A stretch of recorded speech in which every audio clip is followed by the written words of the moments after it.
அப்போ ஷூட்டுக்கு போயிட்டேன். நம்ம நேராக கேரளாவுக்கு போயிட்டேன். இருக்கு ஃபுல் ஹேண்ட் ஷர்ட்டு குடுத்துட்டாங்க. ஒரு ஆஃப் ட்ரவுசர் குடுத்துட்டாங்க. போன உடனே எஸ்எஸ் சார் வந்தார். வந்து என்னை பார்த்துட்டே இருந்தார் அடிக்கடி. ஆனால் அந்த ஷூட்டில் பார்த்தாரு. ஃபோட்டோ ஷூட்டில் பார்க்கும்போது இவன் எப்படி இருந்தானே இப்படியா இருக்கான் அப்படின்ட்டு சட்டை கட்டுறாரு. உள்ள பனியன் போட்டுக்கிறேன் கேட்டார். நான் போட்டிருக்கேண்ணே அப்படின்னு. ஏன்னா அவரை நம்ம பார்த்ததில்ல, பேசுனது கிடையாது ரொம்பலாம். நான் எந்த டேரக்டர்கிட்டையும் அவனை பேசுனது கிடையாது. இப்போ தான் வாய்ப்பு கிடைக்குது. போட்டிருக்கேடா கேட்டார். ஓகே நான் போட்டிருக்கேண்ணா சட்டையை கட்டுறாரு. சட்டையை கட்டி நின்னேன். பா யாரா நீ அப்படின்னு.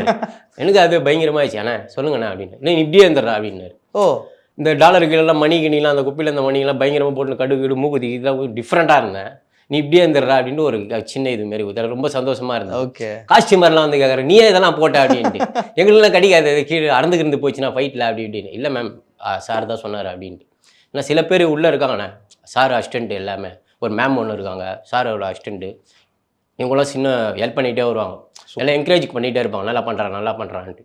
அதுவும் ரொம்ப சந்தோஷம்.